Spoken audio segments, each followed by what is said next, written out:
It was a bright Friday morning. The sun was shining, and the birds chirped outside Jefferson Elementary School. Inside the gymnasium, parents were slowly filling the seats, chatting and laughing. The school's annual talent show was about to begin. Students had worked hard for weeks to prepare. Costumes were ready. Music had been tested. Teachers and staff were walking around, checking lists and helping kids get into position. Colorful banners hung across the walls. Jefferson's Got Talent. Welcome, families. Let the show begin. The gym smelled like fresh popcorn and pencil shavings. A few balloons bounced softly against the ceiling. Everyone was in a good mood, clapping, smiling, waiting for the first act. But one man didn't smile. He stood in the very back of the gym, away from the crowd, leaning against the wall. His jacket was worn and faded. His jeans were clean, but old. He wore a dark cap pulled low over his eyes, hiding most of his face. His hands stayed in his pockets. His boots were quiet against the gym floor. He didn't talk. He didn't smile. He didn't even sit down. He just stood, watching. Alone, a few parents nearby noticed him. Didn't recognize him from PTA meetings or school events. He didn't look like the other dads. He didn't wear a nice shirt or hold a coffee cup. He didn't carry a camera or sit with family. He was just there. One woman whispered to her friend, "Do you know him?" Her friend shook her head. "No. He looks out of place." Two teachers by the entrance noticed him too. "Was he on the guest list?" one asked. "I'm not sure. Maybe he's a student's uncle." Something felt off to them. A school security guard near the side door noticed the man too. The guard, Officer Randall, was a tall, heavy man with sunglasses and a walkie-talkie. He kept his eyes on the quiet stranger. After a minute, he stepped away from the wall and began walking toward him. Meanwhile, the gym filled up. Kids peeked out from behind the curtains. Music played softly from the speakers. A little girl in a sparkly dress practiced twirls near the front row, and still the man didn't move. Officer Randall approached slowly. He kept his voice low and calm, but firm. "Sir, do you have a student performing today?" the guard asked. The man turned his head slightly. His voice was quiet, but steady. "That's my boy," he said, pointing at the stage. "He's up soon." Officer Randall squinted. "Do you have an ID or a visitor badge?"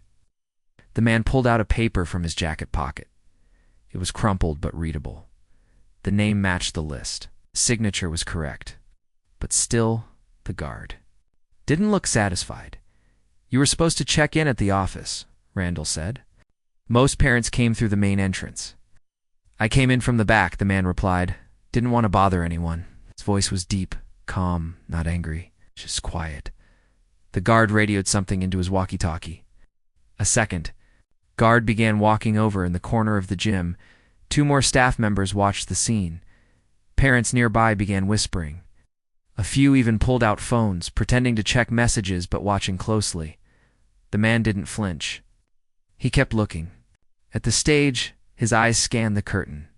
He was searching for something, or someone. Just then, a small boy peeked out from the side of the stage. He looked nervous, his hands shaking slightly. He was maybe 10 years old. His brown skin matched the man's. His eyes were wide and scared. The man smiled, just a little, but the boy didn't see it. Behind him, a teacher gently pushed the boy back behind the curtain.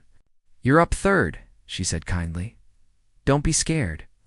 Back in the crowd, Officer Randall was still standing in front of the man. "Sir, I'm going to have to ask you to step outside until we can confirm everything," said. The man didn't move. "My son asked me to come," he said quietly. "I promised I would. I'm not causing trouble." "I understand," Randall replied, trying to sound patient. "But this is for student safety. Please step outside." "No," the word was soft, but final.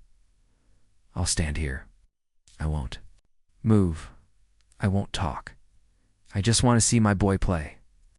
The second guard stepped closer. He wasn't as polite. "Sir, we're not asking anymore."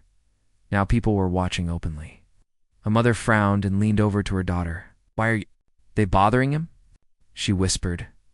"I don't know." The girl whispered back. A man in the third row pulled out his phone and started recording. Still, the man in the jacket didn't move. He stood still, hands still in pockets, calm. But behind his calm eyes was something else. Pain, sadness, and something more. Something quiet but strong. As the guards moved to block his view, the man's jaw tightened. "I missed 3 of his birthdays while serving," he said softly. "I promised him I'd be here this time."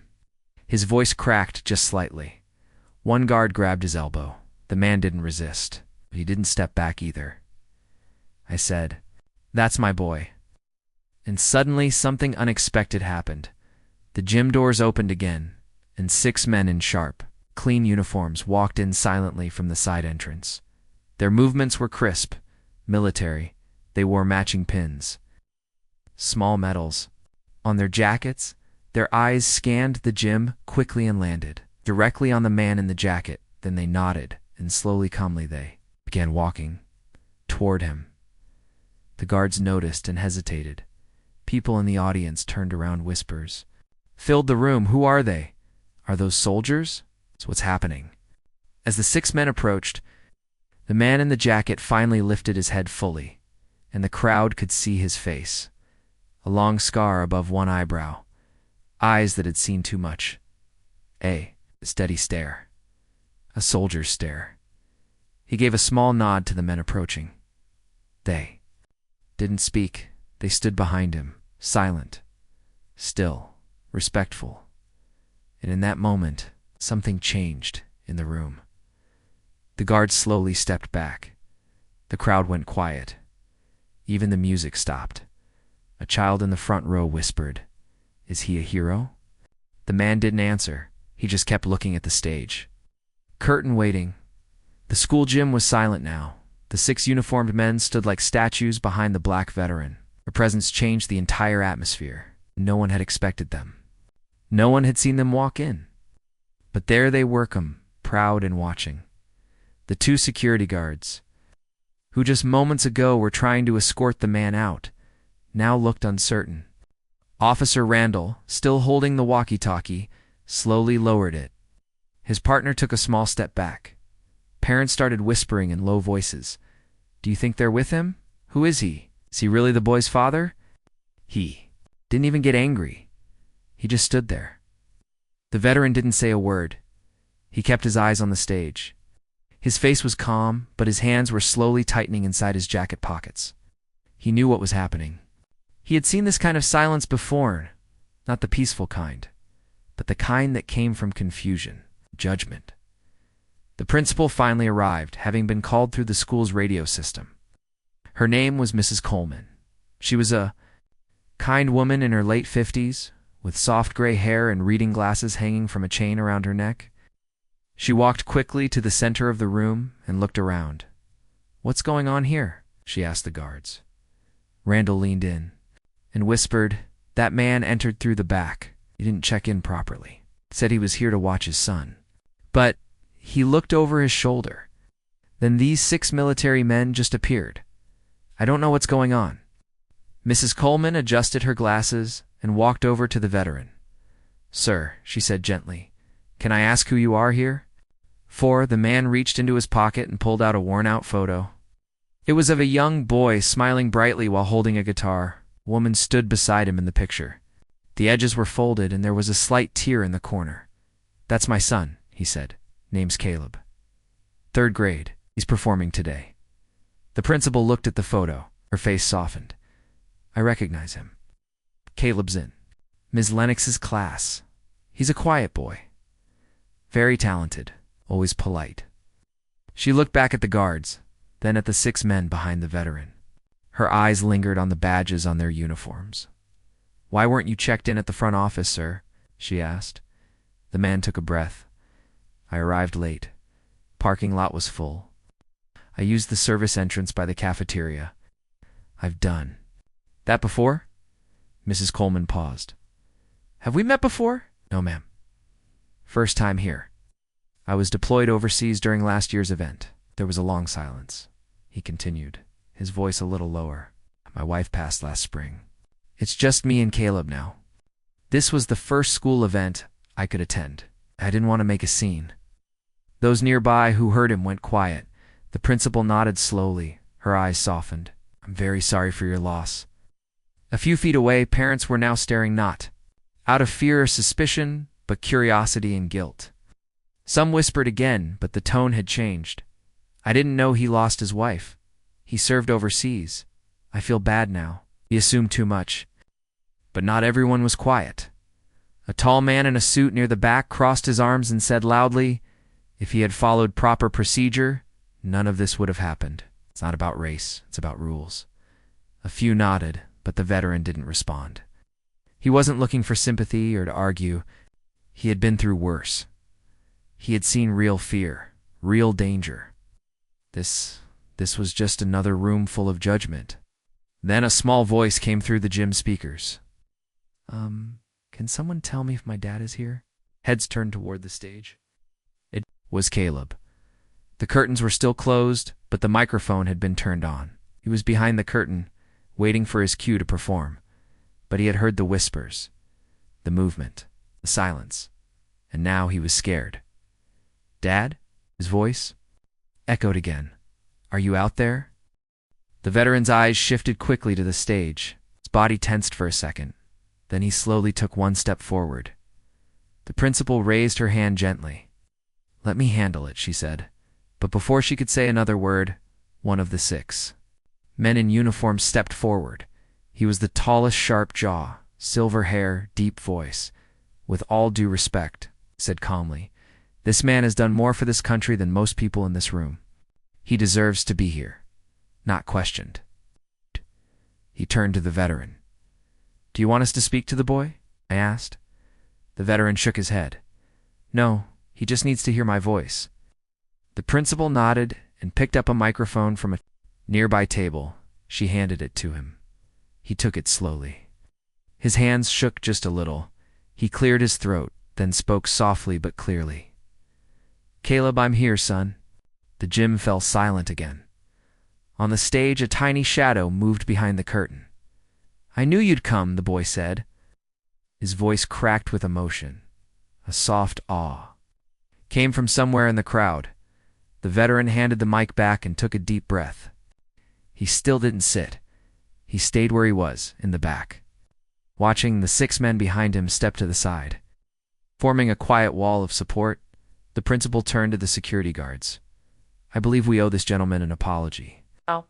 She, said Officer Randall, looked embarrassed. He nodded quickly. Yes, ma'am, understood. The guard stepped away without another word. Mrs. Coleman turned back to the veteran. Would you like a seat up front? No, thank you. I'll stay right here. He'll know I'm watching. And so, the crowd shifted their focus again. The MC, a 5th-grade girl with a bright voice, walked up to the microphone. Ladies and gentlemen, thank you for your patience. Up next, performing a song he wrote himself, is Caleb Thompson. The curtain pulled back. A small boy with big eyes and a tiny guitar stepped onto the stage. He scanned the crowd quickly. Then he saw his father, standing in the back, still strong, and smiling. A single spotlight shone down on the small boy standing in the center of the stage. His name was Caleb Thompson. He was just 10 years old, but right now he looked older, stronger. His shoulders were pulled back. And he stood straight like someone who had something. It's important to prove. He held his guitar close to his chest. The wooden surface shook a little in his hands. His fingers were stiff, nervous, but his eyes were focused, locked on one person standing in the very back of the gym. His father. Caleb's lips trembled, but he didn't look away. He could see the shape of his dad clearly now. Familiar jacket, the dark cap, and behind him, those 6 silent, strong men in uniform. He didn't know who they were, but somehow he understood. They were there. Because of him, because of his father, the gym was completely quiet. Not a single chair creaked, not a single cough. Even the kids who had been chatting and playing earlier were sitting perfectly still now. It was like time had paused. Everyone's eyes were on Caleb, and he wasn't moving. He stood frozen for a moment longer, then looked down at the guitar in his hands. His fingers rested on the strings. He took a deep breath, then exhaled slowly. This was it. 1 week earlier, Caleb had sat on the floor of his room, staring at that same guitar. He was nervous even then. He didn't want to sing in front of the whole school. He didn't think he was good enough. His classmates would laugh. His voice would crack. He would forget the words. He told his dad, "I don't think I can do it." But his father had knelt down in front of him, gently placed a hand on his shoulder, and said, "You don't have to be perfect. You just have to be you. That's enough, son." Then he added softly, "And if I'm there, I know you'll be brave." Caleb had looked up at his father and nodded. "Promise you'll come?" "I promise." And now, standing under the spotlight, Caleb remembered those words. He strummed the first string gently. The sound echoed through the gym, then another, then a chord, then a melody. It wasn't loud, wasn't perfect, but it was real. And then he began to sing. His voice was small but steady, soft but full of heart. "I waited for years for the sound of your voice. When I heard your footsteps, my heart made a choice. You're my hero, my shield, even when far away. And now that you're here, I know I'm okay." Few parents gasped softly. A mother in the second row wiped her eyes. One of the teachers placed a hand over her chest. Even the guards at the back lowered their heads. The song continued. Caleb sang about how his dad missed birthdays, how he wrote him letters, how his mom used to cry when the news played loud at night. But most of all, the song was about hope, the hope of seeing his father again. And now, standing on that stage under that light, with his heart wide open, Caleb sang the truth of a child who had waited too long but never gave up. And he sang it to a man who had never stopped fighting to come home, back in the crowd. The veteran didn't move. But if you looked closely, his eyes weren't dry anymore. He stood still, chin high, but a single tear ran down his cheek. The 6 men behind him didn't flinch, but one of them whispered quietly, "That's his boy." The song slowed. Caleb's fingers moved more confidently now. He looked stronger. "You taught me to stand even when I fall. You taught me to listen when the world is too tall. I may be small, but I'm not alone, because you came back, and now I've grown." The final chord rang out, and faded silence. Then dash, boom, a full standing ovation. The gym erupted with applause. Chairs scraped as parents stood. Teachers clapped with both hands. Some kids cheered. Others waved. Even the principal stood and wiped her eyes. A moment passed before Caleb looked up again. He smiled shyly, took a tiny bow, and walked off stage. But his eyes never left the man in the back, and the man his. Father stood taller than ever before. Backstage, the teacher who helped organize the show knelt down beside Caleb. "You were amazing," she whispered. "That was the bravest thing I've ever seen." Caleb smiled. "He heard me." The teacher nodded. We all did. Meanwhile, in the audience, the conversation had changed. The same people who had judged the man only minutes ago were now saying different things. "I didn't know he was in the military. That boy loves his father so much. I feel so stupid for judging him just by his clothes. Those weren't just soldiers, they were SEALs, weren't they?" Even Officer Randall looked down at the floor, his hands behind his back. He whispered to his partner, "We were wrong." Ow! The partner didn't say anything. He just nodded. The principal made her way back to the veteran. "I want to apologize again," she said sincerely. "You and your son have reminded us all of something important today." The man didn't ask what that was. He knew. She added, "Would you and Caleb like to come up at the end? Say something he recognized?" He shook his head gently. "No. Thank you. This was his day. He doesn't need me taking the light." "But you are the reason he shines," she said. The veteran gave a small smile. "That's all I ever wanted to be." The show continued. Other children performed, some danced. Some did magic tricks, others sang silly songs or read poems. But the mood in the room had shifted. Respect had returned. Judgment had left. And in the back of the gym, the veteran stood silently, proud. And finally seeing the applause from Caleb's song still echoed in the gym. Some people were still standing, clapping. Others sat down slowly, shaking their heads with emotion. The talent show continued, but the energy had completely changed. People were no longer just watching the kids. They were looking back at the man in the jacket, the man who had been nearly thrown out, the man who stood still, proud, quiet, with 6 Navy SEALs behind him. But not everyone in the crowd had changed their minds. A man in the front row, Mr. Halbert, crossed his arms and whispered to his wife, "This is ridiculous. It's still a security problem. Uniform or not, he didn't follow the rules." His wife gave him a sharp look. "He's the boy's father. So what?" He snapped under his breath. "The school has policies. If anyone can just walk in with a visitor slip from their pocket, what's next? We're just pretending the rules don't matter now?" The wife didn't respond. She just turned away. But he wasn't done. He stood up slowly and began walking toward the side of the gym, toward the security guards who were now standing in the corner quiet, unsure of themselves. Officer Randall noticed him approaching. "I want to file a complaint," Mr. Halbert whispered. Randall blinked. "Against who?" "Against him," he said, pointing toward the veteran. "You let someone just walk in from the back entrance? No background check? No confirmation call? And now we're applauding him like a celebrity?" Randall looked tired. "Sir, he's the boy's father. We've already cleared it." "But what if he's lying?" Halbert insisted. "What if those uniforms are fake? What if those men aren't really SEALs? Did you check anything?" Randall sighed and looked at his partner. His partner shook his head, whispering, "We made a mistake already. Let it go." But Mr. Halbert didn't let it go. He pushed past the guards and began walking slowly toward the back of the gym. Toward the veteran. The veteran saw him coming. He didn't move, didn't blink, didn't speak. He just stood there, watching.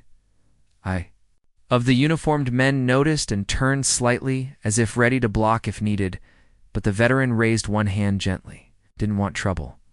Mr. Halbert stopped just a few steps away. "I don't know who you think you are," he said in a low, tight voice. "But just because you wear a jacket and stand still doesn't mean you're untouchable." The veteran's jaw tensed, but he didn't speak. "You didn't go through the front office. You didn't get a proper check-in. And now my daughter is supposed to sit here while some stranger watches kids through a curtain?" The veteran didn't react. He had heard worse. But one of the SEALs behind him stepped forward. "Back off," he said simply. Mr. Halbert looked up at the tall, clean-cut man in the decorated uniform. "Who are you?" The SEAL didn't even blink. "Someone who served beside him for 8 years. Someone who owes him my life." Halbert chuckled. "That's convenient." Another SEAL stepped forward. "We all do." Now the entire line of 6 men was standing between Halbert and the veteran. One of them pulled out a card from his pocket. It was a government ID official and current. He held it out. "Want to verify us?" Mr. Halbert didn't take the card. He turned, muttered something under his breath, stormed out of the gym.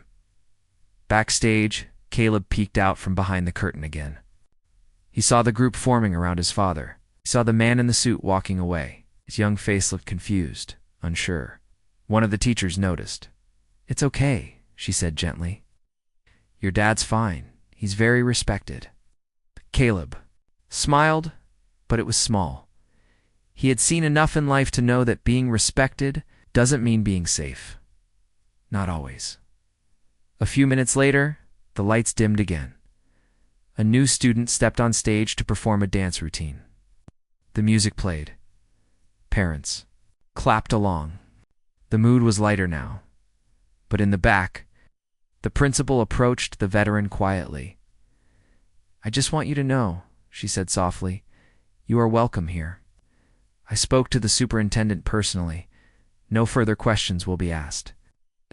We'll be updating our school check-in process." The veteran nodded. "Thank you, ma'am." She looked at him, then at the men behind him. "You've all been through a lot, haven't you?" One SEAL nodded. "More than we talk about." "What?" Principal whispered. "I wish people could see that before judging." The veteran replied, "Some people don't want to see. Only see uniforms when it comforts them, not when it challenges them." His voice was calmed, heavy with meaning. The show ended an hour later. Caleb received second place for his performance, When his name was called, the applause was louder than ever.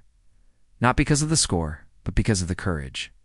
The boy ran up, collected his little ribbon, waved shyly to the crowd, then ran straight toward the back, right into his father's arms. The moment was short but powerful. No words were needed. The gym slowly emptied out. People walked by, some nodding politely at the veteran, others stopping to say thank you for your service. Even those who had once stared now looked different, kinder, humbled.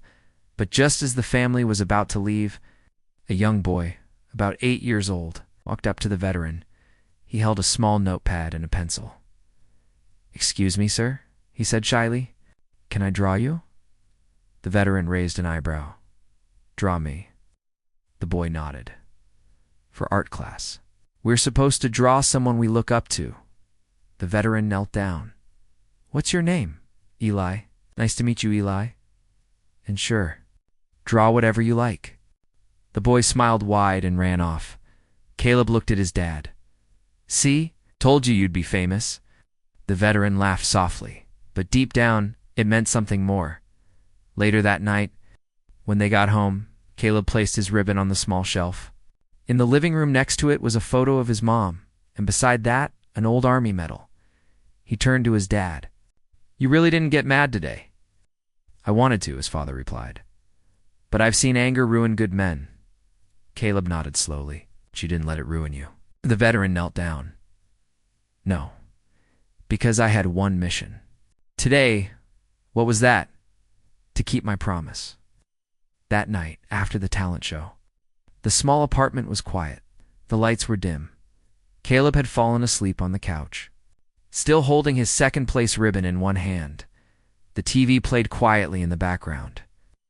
But the veteran didn't watch it. He sat at the table, staring at a folded piece of paper. A letter, old, worn. He opened it slowly. Inside were just 3 short lines written in a child's handwriting. "Dad, if you ever get out, promise you'll come see me sing." Caleb the veteran closed his eyes. That promise wasn't new. It was made long ago, in a place far from cheering crowds and talent shows. A place filled with cement and regret. Flashback. 5 years earlier, young Caleb sat on the other side of a thick glass window. He wore a backpack too big for his little shoulders. He looked nervous. Chewing on the end of a pencil, his grandmother sat beside him, holding his hand. Then the door opened.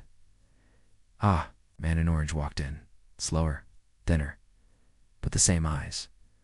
It was his father, the black veteran, who now stood tall in a school gym at once. Stood in prison, not because he had done something evil, but because life, war, and choices don't always leave room for fairness. "Hey, buddy," the man said softly, picking up the phone on his side of the glass. Caleb stared at him. He didn't cry. He just said, "You missed my play." The veteran's heart cracked. A little, "I know you said you'd come. I'm sorry." The silence between them was heavy. Then Caleb took out a folded note from his backpack and pressed it against the glass. The man read it and slowly nodded. "I promise." He said, "One day I'll be there. I'll hear you sing." Back to present day now, years later, that moment lived again. The veteran sat in the kitchen, note in one hand, memory in the other. He looked over at his sleeping son, taller now, stronger, brave, enough to sing in front of a crowd. He had kept his promise, but the promise had cost more than anyone knew. Earlier that week, the veteran had returned from his last mandatory VA. Check-up. It was routine, but something had changed. The doctor closed the folder slowly. "You've got nerve damage." "Spreading," she said. The man didn't react. "I'd suggest light activity only. And keep an eye on the headaches. If they return." Stopped her. "How long?" She looked at him. "Months. Maybe less. We'll monitor it." He nodded once and left. That's why he had to be at the talent show. That's why he didn't wait for permission or proper check-in. That's why he took the side entrance. It's quiet and unnoticed. He couldn't afford to miss another promise, because he didn't know how many chances he had left. The next morning, Calais woke up early. His father was already in the kitchen, cooking eggs. "Morning, champ." "Morning," Caleb mumbled. He looked at the kitchen table. The note he wrote years ago still sat there. He picked it up. "Why do you keep this?" The veteran smiled gently. "Because it reminds me who I'm fighting for." "I thought you—" "We're done fighting," Caleb said. His dad turned away for a second, pretending to clean the stove. "Some fights are inside, and they don't end when the war does." Caleb nodded but didn't fully understand. Then he asked something simple, but deep. "Are you okay, Dad?" The veteran paused, then walked over and sat beside him. "I'm here." "That's what matters today?" Caleb smiled. "I'm glad you came." The veteran ruffled his son's hair. "Me too, kid, me too." At school, everyone was still talking about the talent show, not just about the music and ribbons, but about what happened. In the back of the gym, whispers spread. "Did you see those soldiers? They stood behind that guy like he was a general or something. I heard he saved their lives once. He's Caleb's dad?" Whoa, even teachers were different now. Mrs. Kendall, Caleb's math teacher, came up to him after class. "Tell your father thank you for everything." Caleb nodded, but not everyone was kind. During lunch, a boy named Bradley sat across from Caleb. He was known for pushing buttons. "Hey," Bradley said with a smirk. "Was that your dad with the fake soldiers?" Caleb frowned. "They weren't." "Fake whatever," Bradley shrugged. "My dad said real heroes don't sneak in through back doors." Another kid spoke up. "His dad's a veteran, dude. He was in the army. Real SEALs stood with him." Bradley rolled his eyes. "He's so brave. Why was he in prison?" The table went silent. Caleb stood up slowly. He didn't yell. He didn't cry. He just said, "My dad came anyway," then walked away. That night, Caleb told his father what happened. "I didn't fight," he added quickly. "Like you said." His father nodded slowly.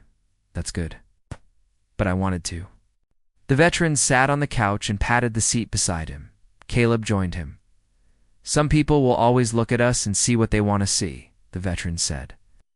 "But that's not your problem." "Then what is my problem?" "Your problem," he said, "is to stay strong and keep singing." The next morning, The school halls felt different. Teachers smiled more. Students whispered less about rumors and more about what Caleb sang at the show. But beneath the calm, something else was coming. Something no one expected. It started with a phone call. Mrs. Kendall, Caleb's math teacher, had just finished grading papers in the staff room. Her phone buzzed. Unknown number. She almost ignored it. But something told her to answer. "Hello?" The voice on the other end was clear. Calm. Deep. "Is this Mrs. Kendall?" "Yes. Who's calling?" There was a short pause. "This is Commander Jacobs, U.S. Navy SEALs. I'm calling about one of your students, Caleb." She sat up straight. "What's this about?" he continued. "Last week we attended a school event. There was some confusion at the door involving Caleb's father." Mrs. Kendall's heart skipped. "Yes, I remember. Caused quite a stir. I'd like to request a meeting with the principal. And with you? There are things the school and the staff need to know about that man." "Kind of things." The voice lowered, the kind that deserve respect and full understanding. Within the hour, Principal Diaz received the same call. By noon, a special meeting was scheduled. Only a few staff were invited. Mrs. Kendall, the vice principal, head of security, and Caleb's father was also asked to attend. That evening, the veteran received the message through an official email. He looked at it for a long time. Caleb peeked over his shoulder. "What is it, Dad?" His father didn't answer at first. Finally, he said, "They want to talk about the show." "Are you in trouble again?" "No," he said quietly. "This time I think they're ready to listen." The day of the meeting, the conference room. At the school was small but serious. A flag stood in one corner. The principal sat at the head of the table. Mrs. Kendall sat beside him, calm but curious. Then came the security officer who had first confronted the veteran during the show. He looked nervous, and then Commander Jacobs entered in full uniform. Behind him were two other SEALs, also in uniform. The air changed. Respect entered with them. When the black veteran entered last, no one asked questions. He didn't wear medals. Or his old jacket. Just a clean button-up shirt and a calm face.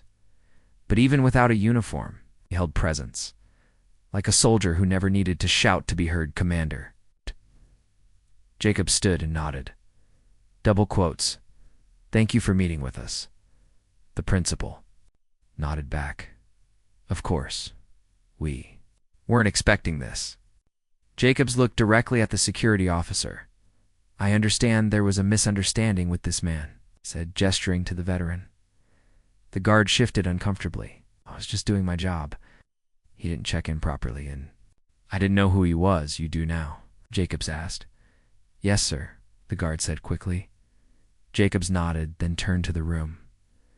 "This man," he said firmly, "saved all 6 of us in an ambush outside Kandahar 4 years ago. When things went wrong, he stood between us and the enemy. It took 2 bullets, refused to leave until every one of us was on the chopper." The room was silent. The veteran stared down at the table, quiet. He didn't speak of war. He never did. Jacobs continued. "You see a quiet man? Maybe even someone with a criminal record. What you don't see is what we see." He paused, eyes hard. "A leader, a warrior. A man who never asked for credit. Just the chance to keep a promise to his son." Mrs. Kendall looked at the veteran. With new eyes, the principal cleared his throat. We had no idea." The security officer muttered, "I'm sorry, truly, I didn't know." The veteran finally looked up. His voice was soft. "I don't need apologies. Just fairness." Mrs. Kendall spoke next. "Sir, may I ask something?" He nodded. "Why didn't you tell us that you were a veteran, that you were someone who had been through so much?" He looked at her and gave a small, tired smile. "Because people don't listen when you say it. They only listen when someone louder says it for you." The room went still. There was truth in his words. Heavy truth. Principal Diaz stood up. "I think it's time we do something better. Not just fix what happened, but honor it." He looked at the veteran. "We're planning a veterans appreciation assembly next month. Would you be willing to speak?" The veteran hesitated. "I'm not much of a speaker." Commander Jacobs smiled. "You won't have to do it alone." The other SEALs nodded. "You helped us. Let us stand with you now." That evening, Caleb sat at the kitchen table doing homework. His father came in, holding something. It was an envelope. "What's that?" The veteran placed it on the table. "You've been invited to sing again," he said. "This time, at a talent show." Caleb opened the envelope. His name was printed at the top. Then he read the words aloud. "Veterans Assembly. Guest singer Caleb Johnson." His eyes lit up. "Dad, are you coming?" His father smiled. "Not just coming. Be on stage with you." Caleb grinned wide. "Will the SEALs be there too?" they already said. Yes, that night. Father and son practiced in the living room. No stage, no lights, just 2 voices. One deep, one young, and a song that carried weight far beyond notes, because it wasn't just music. Anymore, it was a story, a promise, a truth. Finally heard the news of the veterans. Assembly spread fast through the school. Posters went up. Teachers talked. About it in classrooms, students were told to invite their parents. It wasn't just a small event anymore. It had become something big, something meaningful. Everyone wanted to see the man they had once doubted. Everyone wanted to hear the voice of his son again. But behind the smiles, something unexpected was coming. Something personal. Something from the past. A letter arrives 3 days before the event.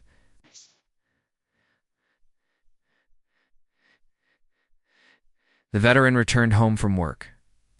He checked the mailbox like usual. Bills, advertisements. Then, a small envelope. It was old, faded. There was no return address, just his name written in cursive, Isaiah Johnson. He paused. His real name hadn't been used in years.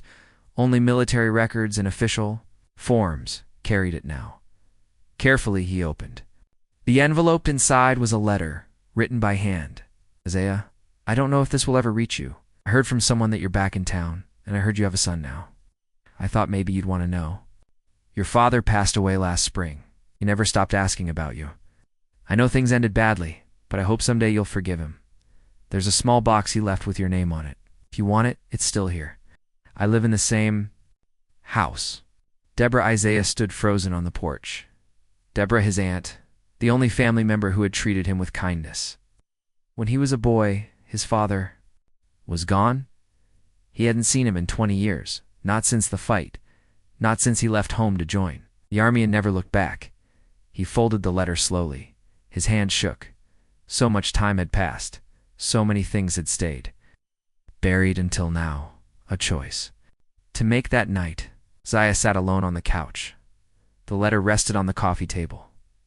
Caleb was asleep. The house was quiet, but his mind was loud. He remembered his father's harsh words, the anger, the shouting, the disapproval when Isaiah joined the military. He had always said, "You'll never be more than a soldier boy." It had cut deep. Isaiah had sworn he'd never go back. But now, the old man was gone, and there was a box waiting for him in the morning. Isaiah made a decision. He didn't tell Caleb. He just got in the car and drove. 1 hour outside of town, past the old gas station, past the same broken fence, to the house he had grown up in. The paint was peeling, the yard was overgrown, but the door opened before he knocked. Deborah stood there, older, thinner, but her eyes were still kind. She didn't say anything at first, just stepped forward and hugged him, tight like family. They sat in the living room, no lights, just sunlight through the window. She poured him tea, like always. He didn't say much, but when she brought out the box, he stared at it for a long time, wooden, scratched, heavy. She placed it in front of him. "He wanted you to have it," she said softly. Said he never stopped hoping you'd come back. Isaiah hesitated, then opened it. Inside were a few old photos. Him as a child. Him with his mother before she passed. And at the very bottom, a small folded note in his father's handwriting. It's asterisk asterisk to my son. I was too proud, too harsh. I didn't know how to show love. But I watched every news report. I read every article about you. You became more than I ever imagined. I'm sorry I never said it, but I was proud. So proud. Dad asterisk asterisk Isaiah stared at the words. They blurred in his eyes. He hadn't cried in years, not since the battlefield, not since his mother died, but now. The tears came quiet. Real. He sat there for a long time, then stood up. Deborah placed a hand on his arm. "Bring him here sometime. Let him know where he came from." Isaiah nodded. He didn't speak. He just walked back to the car with the box in his arms. The day before the assembly back at school, Caleb was practicing his song in the music room. Mrs. Kendall watched with a soft smile. "You've got a beautiful voice," she said. Caleb shrugged. "It's just practice. It's more than that. It has heart." He smiled shyly. "Thanks." Then the door opened, and Isaiah stepped in. He looked calm, but something about him had changed. Lighter, peaceful. Mrs. Kendall could sense it. "I'm ready for tomorrow," he said quietly. "Good," she said. "Everyone's looking forward to it." He nodded, then looked at his son. Caleb tilted his head. "You okay, Dad?" Isaiah smiled. "Yeah, I'm okay now." That night, Isaiah placed the wooden box on Caleb's bed. "What's this?" Caleb asked. "It's part of your story," Isaiah said, then sat beside him and began to talk about the past, about family, about mistakes, and healing. And for the first time, Caleb saw his father not just as a soldier, but as a son. A man who had carried silence for too long and was finally free. The morning of the assembly arrived.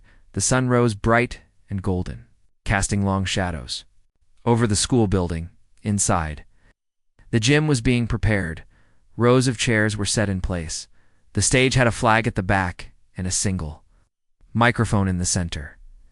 Banners read, "Veterans in our community, honoring our heroes, the same gym." Where Isaiah once stood quietly in the back was now being set for him. But he didn't know everything that was about to happen. Something had changed behind the scenes. Someone had planned something. More whispers in the hall. Students buzzed in the hallways. Is that the guy from the talent show? Yeah, the one they tried to kick out. I heard he's a war hero. Teachers whispered too. I can't believe no one knew who he was. He served with the Navy SEALs. No, he trained them. He led missions. Everyone had heard something different, but one thing was clear. They were no longer ignoring Isaiah Johnson. They were expecting something special. A message over the speaker at 10:45 a.m. School bell rang. Students and teachers filed into the gym. Parents followed. The bleachers filled quickly. The front row had a seat with a name tag: Isaiah Johnson. He wasn't there yet. Neither was Caleb. Then, at exactly 11 o'clock, the school principal stepped onto the stage. She tapped the mic. Good morning, everyone. Today is a day we won't forget. Gather here not just for speeches, but for a story. A story that took place right here in this room, just last week. Gasps rippled through the audience. People looked around. The principal continued. Many of you were here. Some of you saw it happen. A man stood quietly at the back. A father. A veteran. And he was questioned for simply being present. Today, we honor him.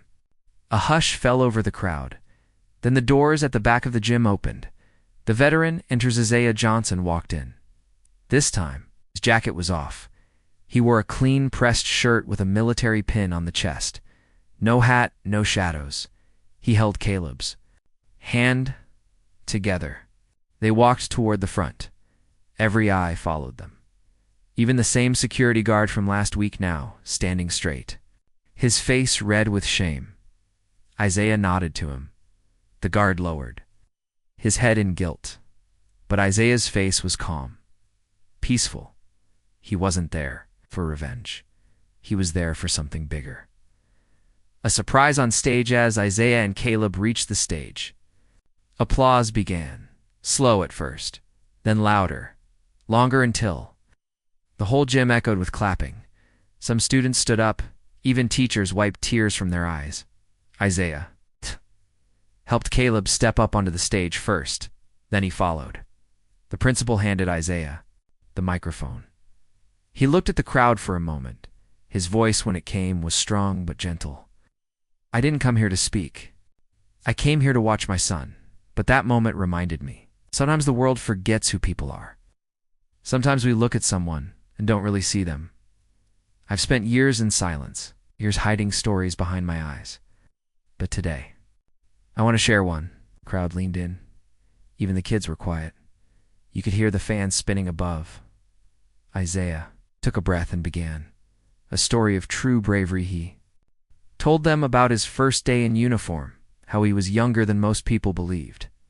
He told them about nights in the desert, days without sleep, friends who never came home. He didn't name battles. He didn't mention medals. He just spoke of what it meant to serve, what it meant to lose, and what it meant to return and feel invisible.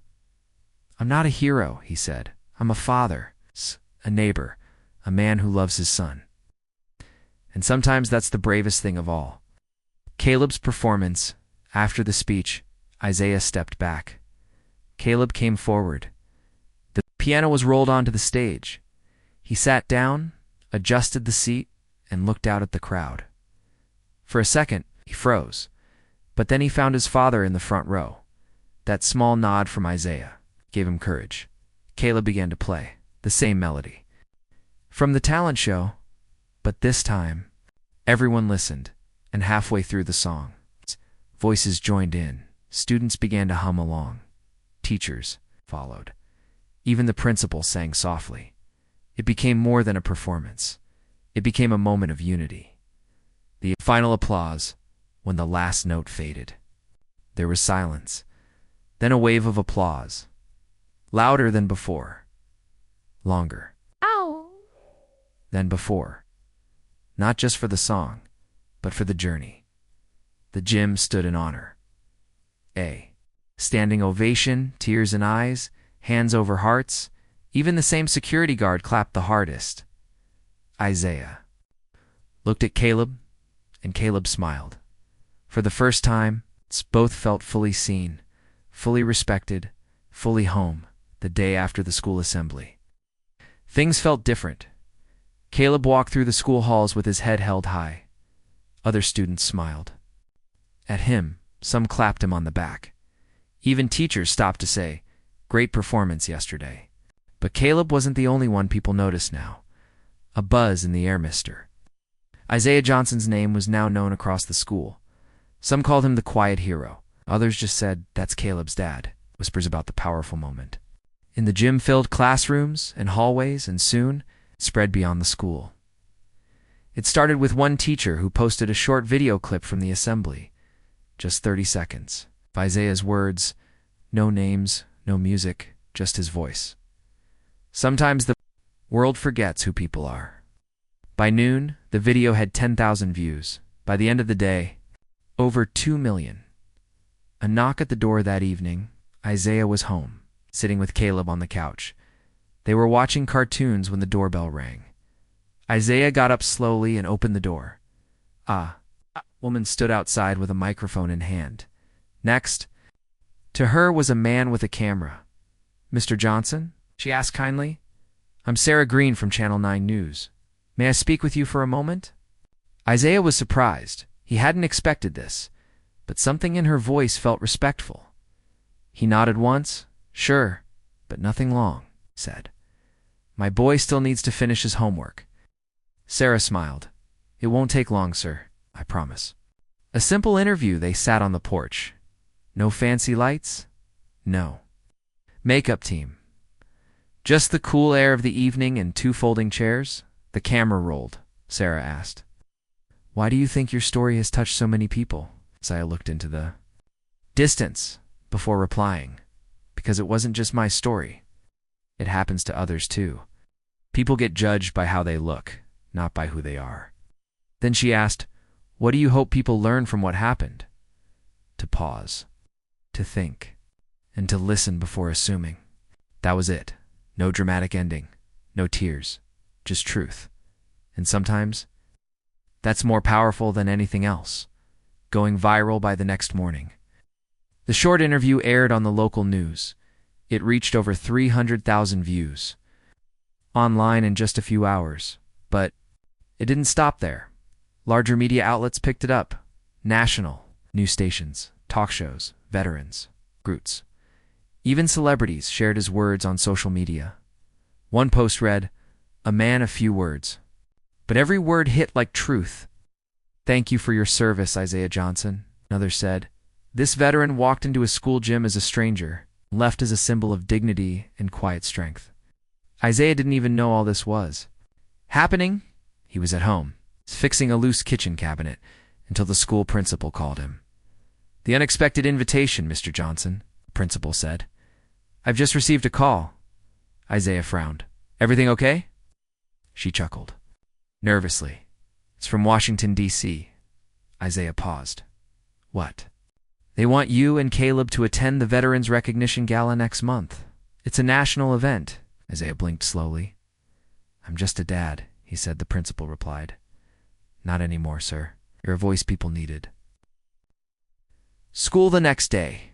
When Isaiah walked Caleb to class, something was different. A new banner hung near the front office. "We see you now." "Mr. Johnson, thank you for your service." Caleb looked up at his dad and smiled wide. For the first time, Isaiah felt fully accepted, not just in uniform, but as himself.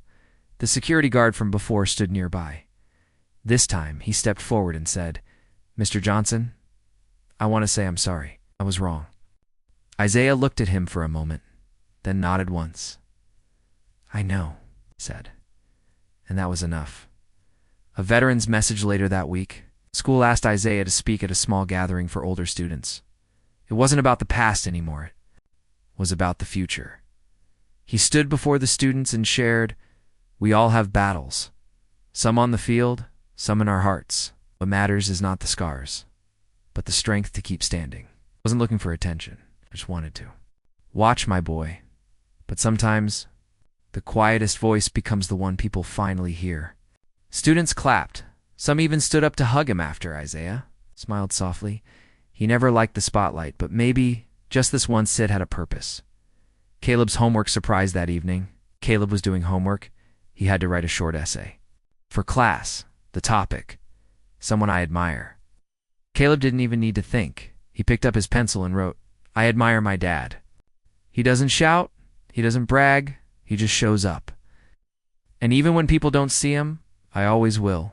Isaiah read it quietly later that night. He didn't say anything, but a single tear rolled down his cheek. He wiped it fast. So Caleb wouldn't notice, but Caleb did, and that was enough. The house was quiet again. Isaiah sat at the kitchen table, sipping black coffee and flipping through the morning mail. Bills, a few ads. A letter from the school, and then something strange. An envelope with no return address. It's no logo, no sender's name, just his name, Isaiah Johnson. Written in neat, bold handwriting, the envelope that stopped him. Amnesia stared at it for a moment. He had seen writing like that before, years ago, overseas, in the war zone. Messages sometimes came in simple envelopes, clean and clear. It's like this. He opened it slowly. The paper inside was folded twice. He unfolded it, and what he read made him freeze. Asterisk to Sergeant Isaiah Johnson, you don't know me, but I know who you are. I was there that day when the bomb hit. I saw what you did. I've never forgotten it. I never said thank you. But now the world sees what I always knew. You are the kind of man we need more of. Asterisk, there was no name signed. Just one small sentence at the bottom, from a life you saved. Memories flood and Isaiah sat back. His hand trembled slightly. The memory rushed back like a wave. He could smell the dust, feel the burning heat, hear the screaming in his ears. He remembered the explosion, the flames, the chaos, and how he pulled a soldier out of the fire, dragging him through smoke, crawling on his knees, the bullets flying around them. He never knew what happened to that man until now. He stared at the wall for a long time. Isaiah didn't move. The quiet of the kitchen was loud in his ears. He wasn't crying, but he felt something heavy in his chest, something he hadn't let feel in years. Pride and relief, not because people knew his story now, but because that one man, the one who mattered, was still alive. Caleb walks in. Caleb came into the room, rubbing his eyes. He had just woken up. Morning, Dad, he mumbled. Isaiah smiled and slid the envelope into his pocket. Morning, son. Caleb sat across from him, yawning. Then he noticed the look on his dad's face. Are you okay? Isaiah nodded slowly. I'm good, buddy. Then he added softly, sometimes life sends you a letter you never expected.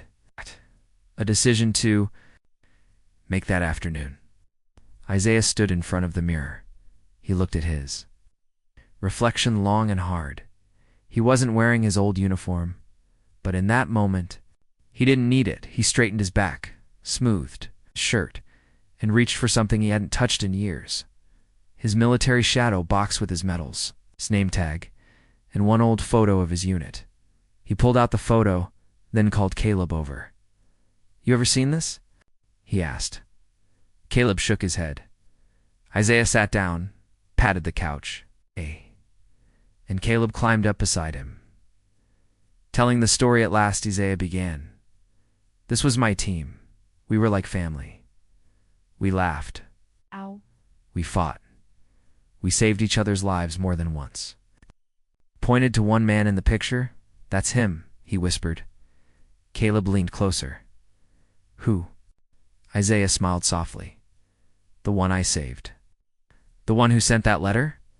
Caleb's eyes widened. He found you? Isaiah nodded. He remembered. The power of a thank you that night. Isaiah sat outside under the stars. The world felt quieter than usual.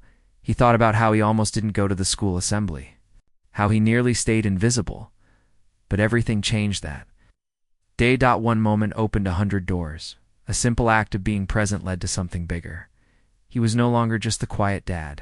It was a reminder that service doesn't end on the battlefield sometimes. The greatest impact comes after the uniform is folded away. The school bell rang loudly, marking the start of another ordinary day. Students rushed in with backpacks bouncing. Teachers sipped coffee and flipped through lesson plans. The janitor swept the hallway slowly. Everything seemed normal, till a black SUV pulled into the visitor parking spot out front. Out stepped a tall man in uniform, sharp, clean, with medals that gleamed under the morning sun. He walked slowly like someone who had seen war and survived it. The office goes silent inside the school office. The secretary looked up. She froze. The man gently placed a small card on the counter. "I'm looking for Sergeant Isaiah Johnson. I believe his son studies here." She glanced down at the card. It had an official seal, one she had only seen on government papers. Then she looked at the man's name, and her eyes widened. "Commander Raymond Steele, United States Navy SEAL," she stammered. I think he's dropping his son off right now. Should I call him?" The man gave a polite smile. "No need. I'll wait right here." Meanwhile, in the parking lot, Isaiah had just parked his truck. Caleb climbed out with his backpack and big smile. "Bye, Dad." Isaiah gave him a fist bump. "Do your best, all right?" As Caleb ran inside, Isaiah noticed something. The school receptionist was walking quickly toward him. "Mr. Johnson?" she asked. "There's someone here to see you." "It's two soldiers." One memory: when Isaiah walked into the office, he stopped cold. The man in uniform turned slowly. Their eyes met. For a moment, neither said anything. Then, "Isaiah?" the man asked softly. "Ray?" Isaiah whispered back. Commander Steele smiled. He walked forward and pulled Isaiah into a tight hug, not the soft kind. "The kind only brothers in arms share. A war bond that never broke. You saved my life, man," Ray said. "I've looked for you for years." Isaiah shook his head, still in shock. I didn't know you made it." Ray placed a hand on Isaiah's shoulder. "I didn't just make it. I made it because of you." Then he reached into his jacket and pulled out something. A photo, old, faded, torn at the edges. The same one Isaiah had shown Caleb the night before. "We never forgot you," Ray said. The whole team remembered. Special invitation. Then Ray pulled out an envelope. "This is for your son," he said. Isaiah took it carefully. "What is it?" Ray smiled. "It's a ticket. Not just to a show, but to something we call the SEAL Challenge Day." Isaiah blinked. "You want Caleb there?" "We do," Ray nodded. "He deserves to see what real teamwork and bravery look like, and we want our kids to meet your kid." A chance of a lifetime. Isaiah opened the envelope. Inside was a thick invitation card with the Navy SEAL logo in gold. Caleb had been invited to visit a real military training base. He'd get to watch live drills, meet SEALs, and even train for one full day with safety gear, of course. But most importantly, he would see how much respect his father truly had.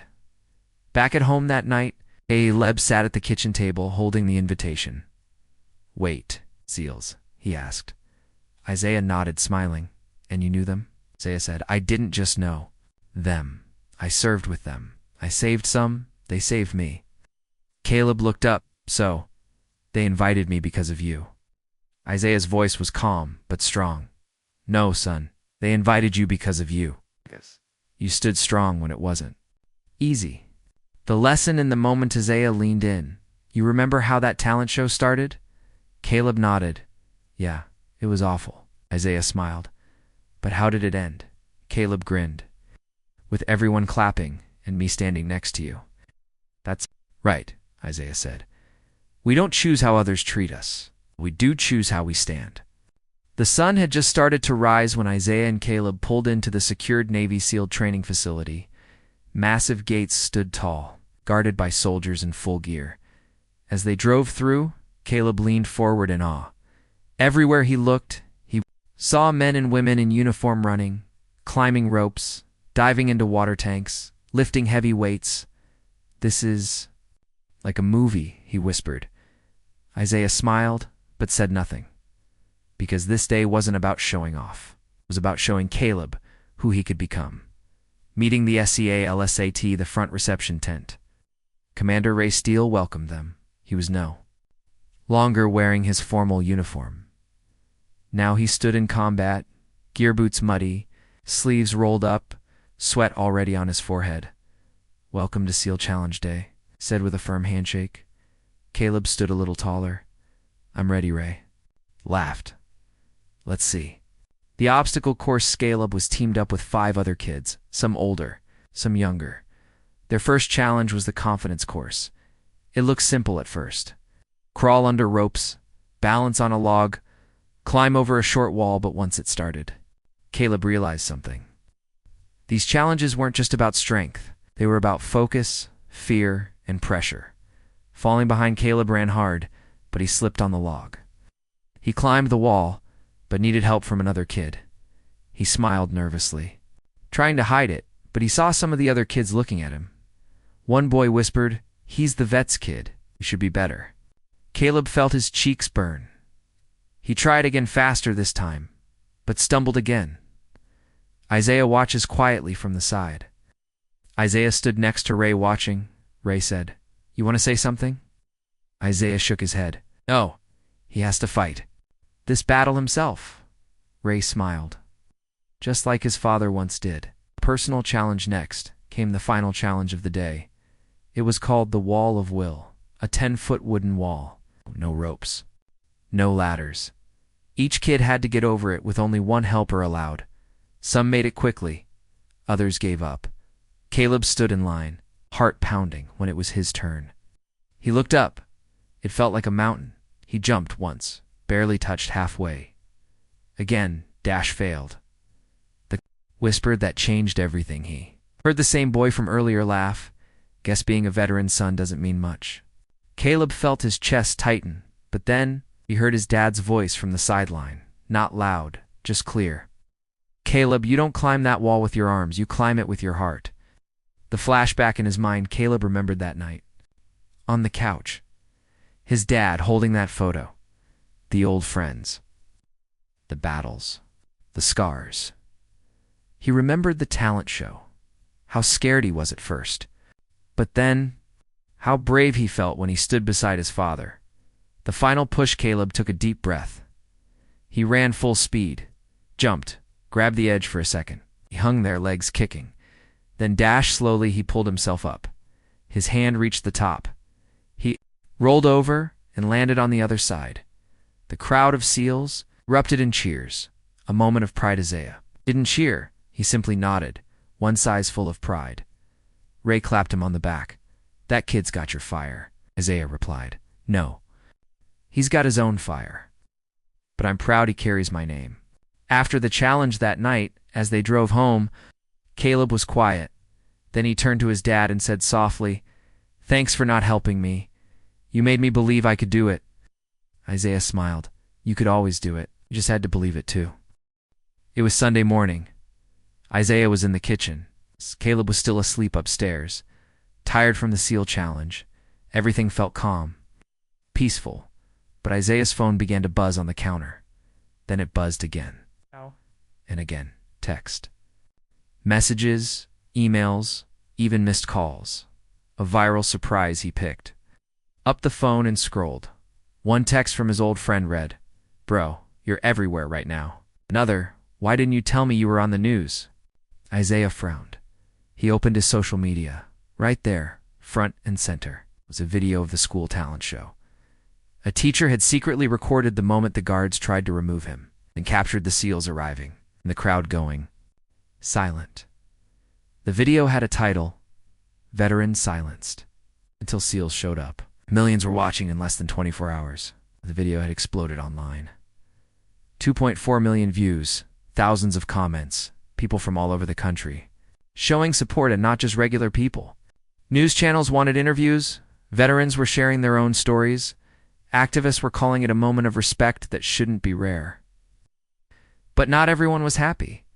The school was embarrassed. The principal's office phone rang nonstop. Parents were demanding answers. How could a decorated veteran be treated like that? The school board held an emergency meeting. Teachers looked at each other in shock. Some defended what happened. Others were ashamed. A knock on the door that afternoon. Isaiah heard a knock. When he opened the door, there were reporters with cameras. Standing on the sidewalk, Mr. Isaiah Carter, Is it true you were removed from your son's talent show? Do you have a message for the school? Are the SEALs speaking out? Isaiah held the door halfway open. He didn't like cameras. He didn't like drama, but he knew staying silent could be misunderstood. Isaiah speaks for the first time later that evening. Isaiah agreed to do one interview with a small local station run by veterans. He sat on a simple chair. No fancy lights. No makeup, just a quiet room and a camera, the interviewer asked. How did it feel being treated that way? Isaiah answered slowly. I wasn't angry. I was disappointed. It's not because of what happened to me, but because it happened in front of my son. As word spread, that short interview clip went viral too. People reposted it with captions like, "This man speaks with strength and peace. A true soldier, even off the battlefield.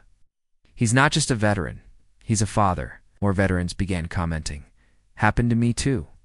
They forget we served so they could feel safe. Respect is earned, but it should also be given.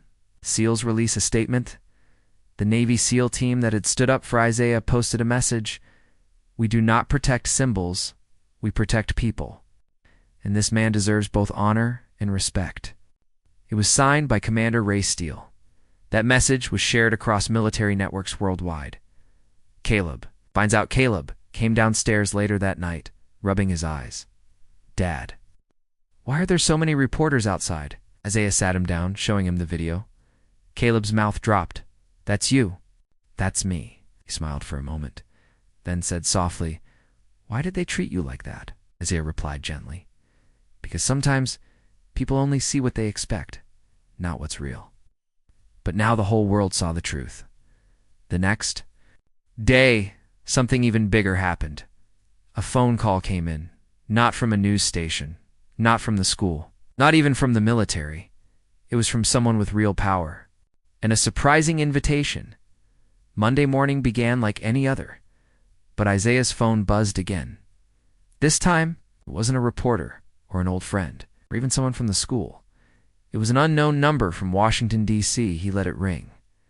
But then it rang again. Same number. An unexpected voice. Isaiah answered, unsure. Hello? He said. A calm, official voice replied, Mr. Carter, this is the office of the President of the United States. Isaiah blinked. He thought it was a prank, but the woman continued. You've been personally invited to attend a Veterans Honor Ceremony this Friday, the White House. Caleb drops his spoon. Isaiah was in the kitchen. Caleb sat at the table, eating cereal. When Isaiah told him what just happened, Caleb dropped his spoon in shock. The White House, he yelled. Isaiah nodded slowly. Even he couldn't believe it. The world was watching now. By Tuesday, every major network was covering the story. Headlines read, Veteran disrespected at school now, honored by the nation.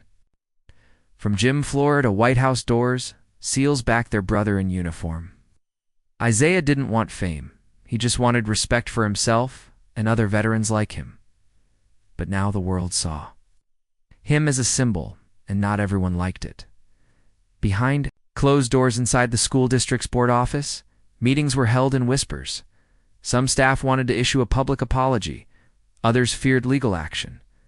But the biggest concern, the school's name was now linked to national embarrassment, one board member said.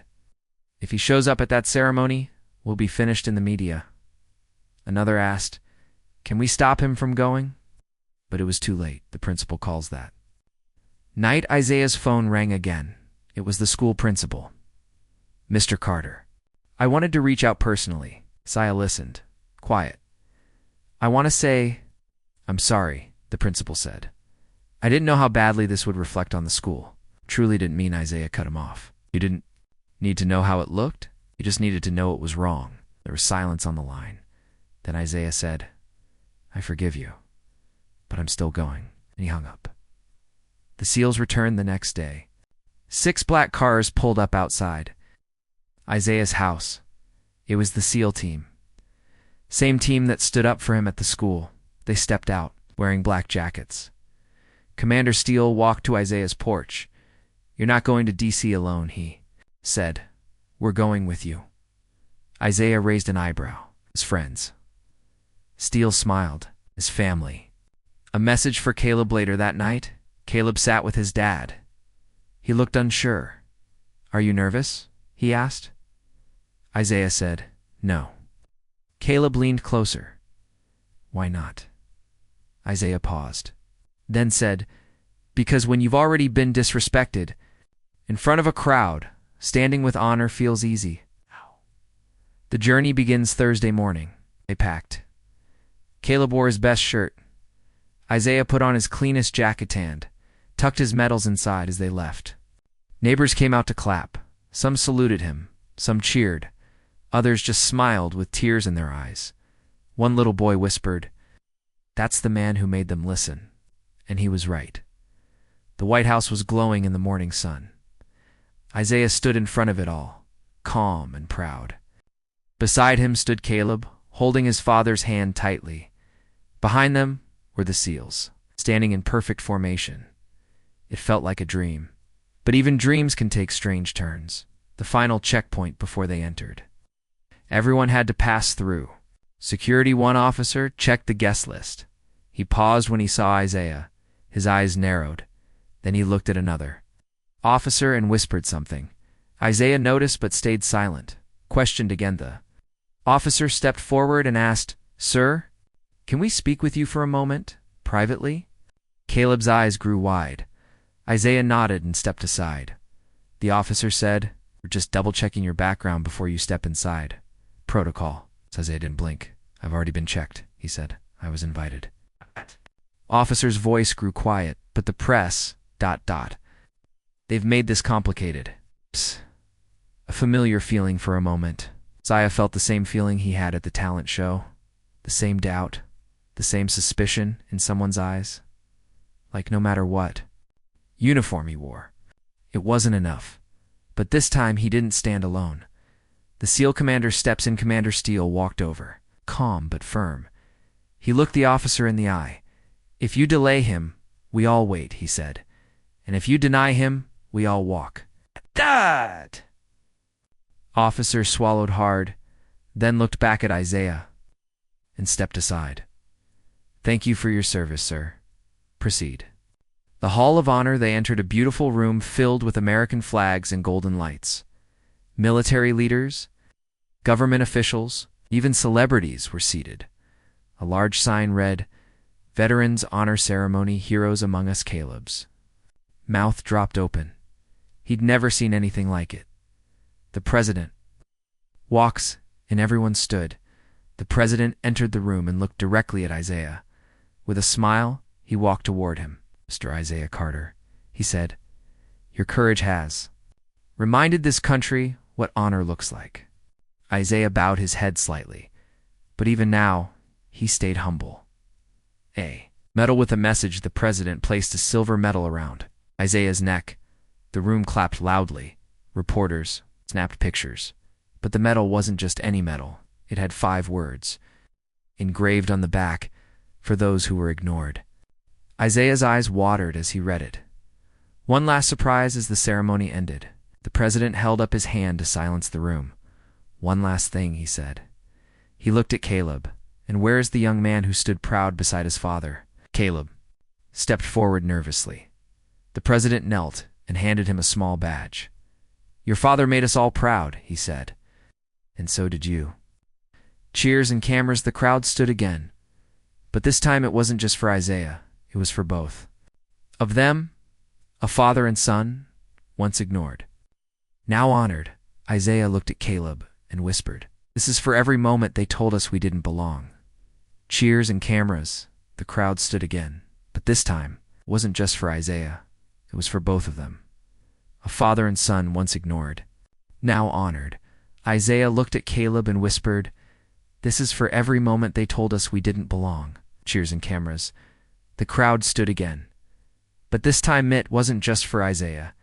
It was for both of them, a father and son. Ignored, now honored. Isaiah looked at Caleb and whispered, "This is for every moment they told us we didn't belong." Isaiah, Caleb, and the SEALs returned home on Sunday. They stepped off the plane quietly. No red carpet, no cameras. But this time, they didn't need it. A crowd at the airport as they reached the arrival gate. Isaiah noticed something strange. Large group had gathered near the exit. Teachers, parents, and students from Caleb's school. Some held signs. "Thank you, Mr. Carter." "Oh, welcome home, hero. We stand with veterans." The same school that once questioned him now stood to honor him. The principal walks forward. Among them was the school principal. He walked slowly toward Isaiah and reached out his hand. "Mr. Carter said we were wrong, and we know it now." Isaiah looked at him. There was no anger in his eyes, only quiet strength. "I didn't come back for apologies," Isaiah said. "I came back for my son." Inside the school gym, again, 2 days later, school invited Isaiah and Caleb for a special assembly. The same gym, the same stage, but everything felt different now, eh? A banner hung overhead. "Our heroes seen, respected, celebrated." Isaiah speaks. The principal handed Isaiah the microphone. At first, the room was silent. Isaiah looked at the crowd, the students, the staff, the security guards who once questioned him. Then he said softly, "Respect isn't something you give based on a man's clothes, or the color of his skin, or how quietly he enters a room." He paused. "It's something you give because you understand that the people you ignore may have once fought for your freedom." Standing ovation when he finished. The room stood and clapped, not just politely, not just out of guilt. They meant it. Caleb looked up at his father with pride shining in his eyes. "You're the bravest man I know," he whispered. Isaiah smiled. "Not brave," he said, "just tired of being invisible." A new chapter from that day forward, the school changed. They held a Veterans Day ceremony every year, inviting parents, sharing their stories, teaching the students what true respect means. And each year, Isaiah was invited as guest of honor, not because of the White House medal, but because of the man he'd always been, Evan, when no one was watching. Final scene, a father and son one evening. Caleb sat on the porch with his dad. "Do you think things really changed?" he asked. Isaiah didn't answer right away. He looked at the sunset, then said, "They changed for you, and that's enough for me." Caleb leaned against his shoulder. For the first time, the world had listened, and it all began with one man standing quietly in the back of a school gym.